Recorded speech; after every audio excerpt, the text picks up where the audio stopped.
Olá, aqui é o Dr. Juliano, advogado criminalista, atuante também na área civil, e eu queria conversar nesse momento sobre uma coisa que me incomoda bastante, né? Como que os mecanismos judiciários, eles às vezes conduzem a injustiças muito grandes e certas situações que não deveriam acontecer e que não estão de forma alguma contempladas pela aplicação da lei penal. Eu vou dar um exemplo aqui, não vou entrar em muitos detalhes, mas eu vou dar um exemplo. Dois amigos trabalham juntos ali, etc., colegas de trabalho, se conhecem há muitos anos e eles trabalham ali na construção civil, são pedreiros e eles usam o carro de um deles. Vamos lá, tem o sujeito número 1 e o sujeito número 2.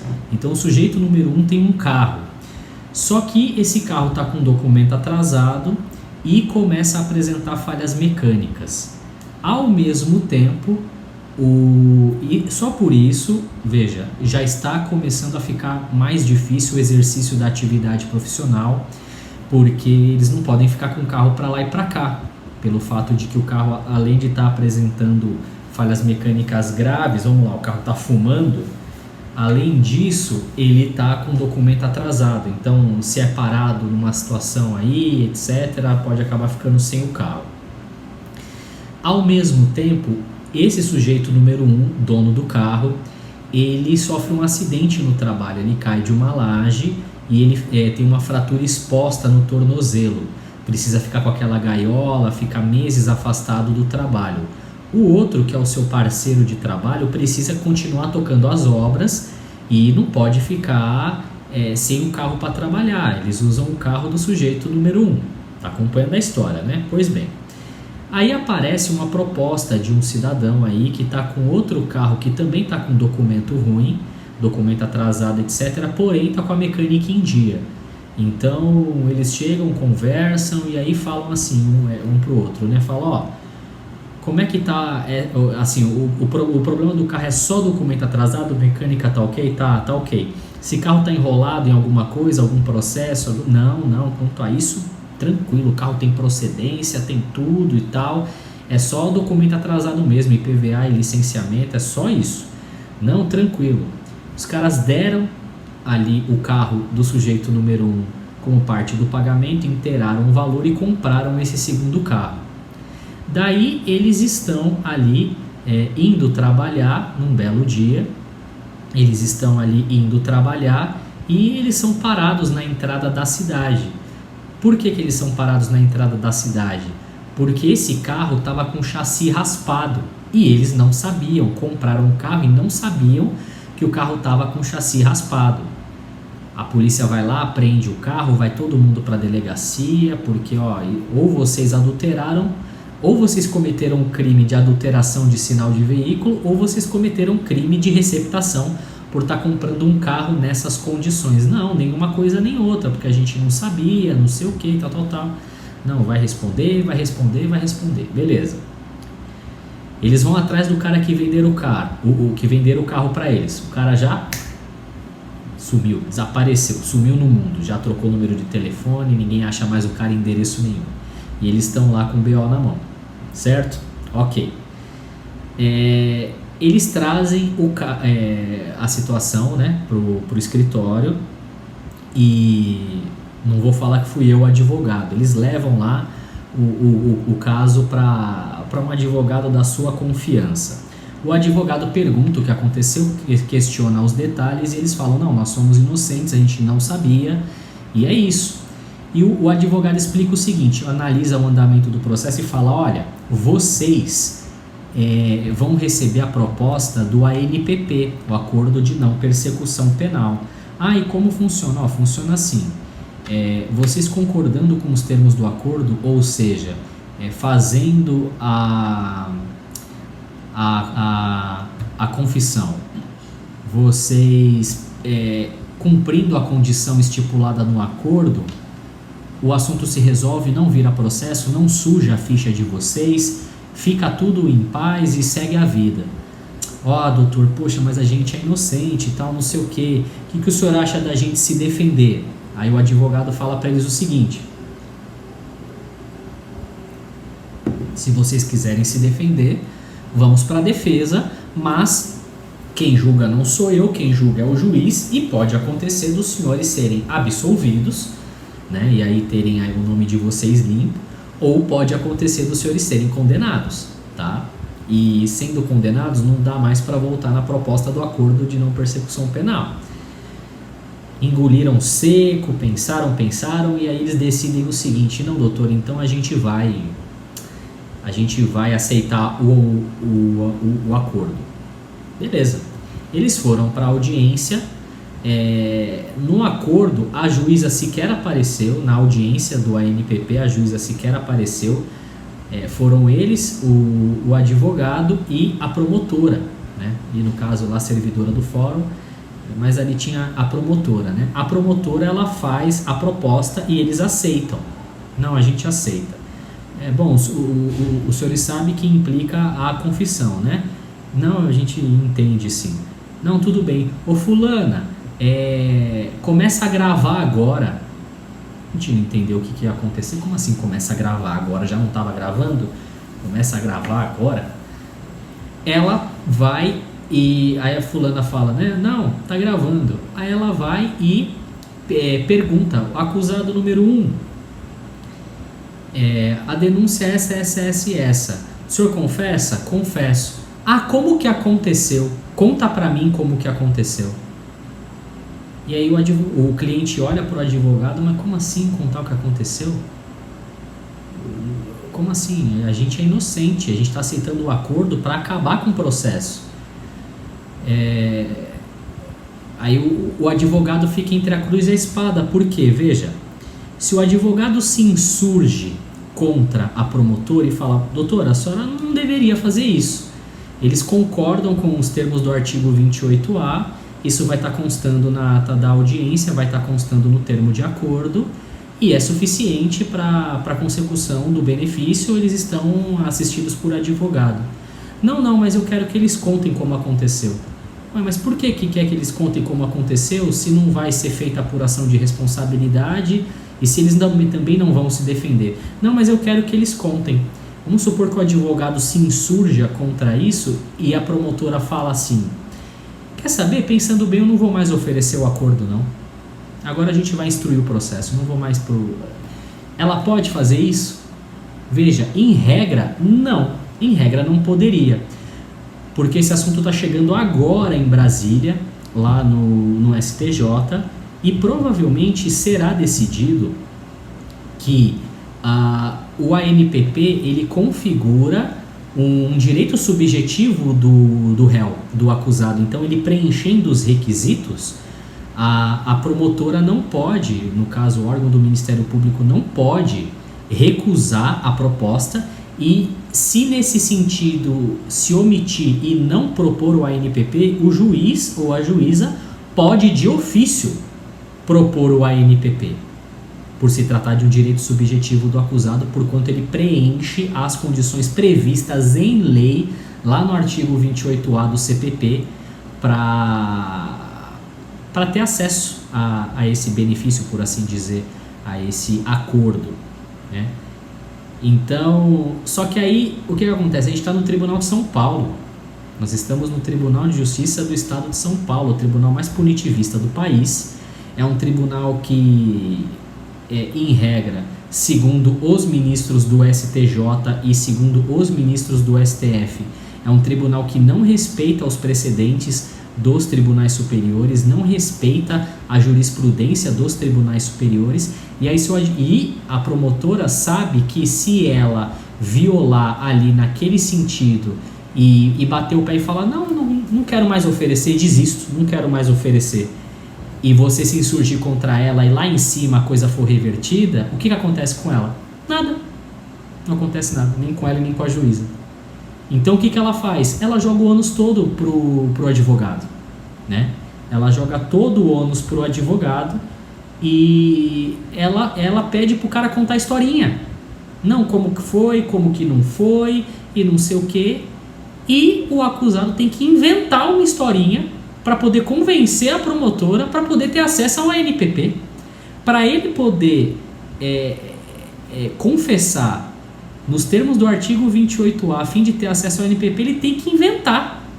Porque não basta ele dizer sim, eu confesso a prática nos termos da denúncia. Não. Tem que contar a historinha. Aí, me diz o seguinte. Essa historinha que ele contou, tanto ele, o acusado número 1, como o acusado número 2, essas historinhas vão para o termo de acordo? Vão para a ata de audiência? Não. Ou seja, a promotora sabia que não ia nada disso para a ata de audiência nem para o termo de acordo? Sabia. E faz por quê? Porque é ruim. Porque é ruim. Porque é má. Porque quer humilhar a pessoa. Porque quer constranger o acusado.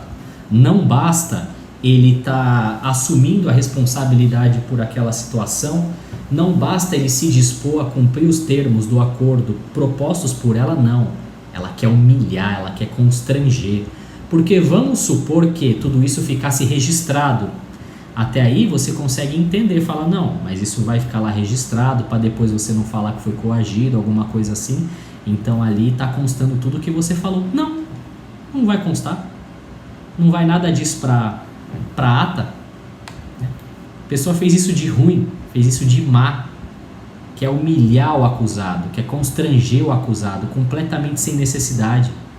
Porque ela se dispôs a propor o acordo. Ele se dispôs a aceitar o acordo nos termos do artigo 28A. O que é que precisa mais do que isso? Nada. Não precisa nada mais do que isso. Mas a pessoa faz porque é má, malvada. Quer constranger, quer humilhar a pessoa, quer pisar em cima da pessoa. Não basta ela assumir a responsabilidade, não basta cumprir. Não, tem que sofrer. É um absurdo, é um tremendo absurdo. E você fica ali com cara de paisagem, porque o cliente perguntou se isso ia acontecer e você falou não. Por quê? Porque isso não costuma acontecer. E porque não é para acontecer esse tipo de coisa, não há necessidade disso acontecer, né? E você tem que falar para ele ainda e explicar por que você não se insurgiu contra a promotora e não bateu o pé. Explicar para ele que você negar a defesa a ele naquela questão específica, naquele momento específico, daquela audiência específica, era o melhor para a defesa dele. Você se vê num paradoxo absurdo, uma coisa que não era para acontecer de jeito nenhum, não precisava de nada disso. E aí, vamos lá, vamos supor que o advogado se insurgisse, ela se melindrasse e falasse que não ia mais oferecer o acordo. Legal, vamos recorrer para o Tribunal de Justiça. O Tribunal de Justiça vai manter, porque no Tribunal de Justiça de São Paulo o ANPP não é um direito subjetivo do acusado. A promotora ela pode não oferecer simplesmente porque não quer, não precisa nem justificar. É uma prerrogativa absoluta, né? É uma prerrogativa, qual que é o termo? Uma prerrogativa discricionária do órgão do Ministério Público, o oferecimento ou não do ANPP. Aí legal, você leva o caso para Brasília. Quanto tempo vai levar essa situação pendente até você conseguir algum resultado em Brasília? Entende? E a promotora que está fazendo isso, essa maldade, ela sabe de tudo isso e por isso faz. E a juíza que chancela esse tipo de coisa também sabe de tudo isso e por isso faz. Porque não são responsabilizados ou responsabilizadas, não há punição nenhuma, ficam completamente livres para fazer isso de novo com o próximo acusado e depois com o próximo acusado e depois com o próximo acusado. É uma situação terrível, absurda, que a gente precisa se deparar, os advogados por aí afora.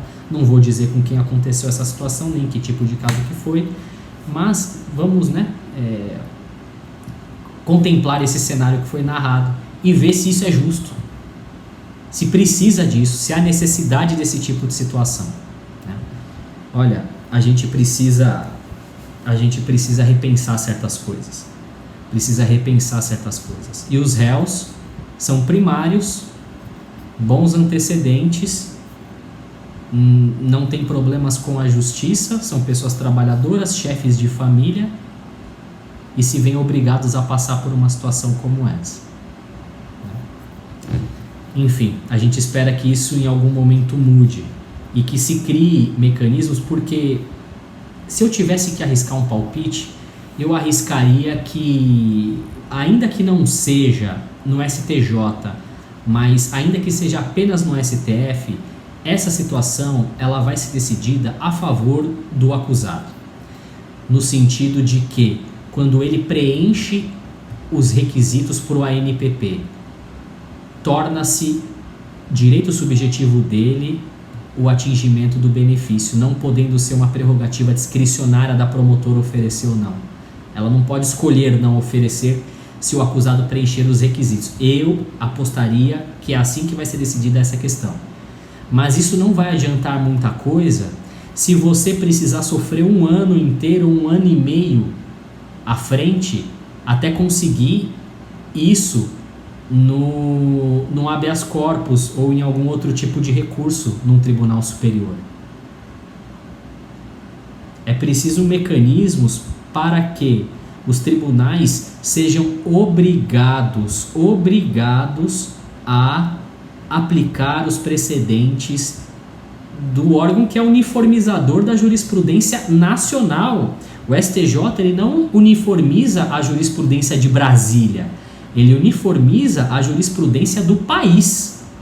Então, o Tribunal de São Paulo não pode como é que eu posso dizer? Não pode se arrogar numa autoridade, numa prerrogativa de desobedecer o precedente e tudo bem. Não é o livre convencimento motivado. Sim, existe o livre convencimento motivado, o que não significa livre convencimento discricionário. O ato jurisdicional ele não é discricionário, ele é vinculado e é vinculado ao direito posto, e no direito posto fazem parte os precedentes dos tribunais superiores. Eles precisam ser obrigados de alguma forma, através de algum mecanismo, ou judiciário ou administrativo, a aplicar os precedentes quando eles são apresentados e quando eles existem. E se não o fizer, precisa haver punição, responsabilização, porque obrigação sem punição não é obrigação. Obrigação sem sanção não é obrigação. Essas coisas precisam mudar e é preciso que haja um tratamento mais humano por parte dos promotores e dos juízes. Veja, o combinado não sai caro. O combinado é o que está na lei. Então, se a punição da pessoa está prevista na lei, se os termos do benefício estão previstos na lei, não cabe à promotora ou à juíza ou a quem quer que seja dificultar isso e acrescentar obrigações e requisitos que não estão previstos na lei, porque isso não foi o combinado. Então, isso precisa mudar de alguma forma. Vamos continuar trabalhando e torcendo para que em algum momento essa situação seja equacionada a contento. Dr. Juliano de Henrique Mello, advogado criminalista, muito obrigado pela sua atenção e a gente volta com mais vídeos. Um grande abraço.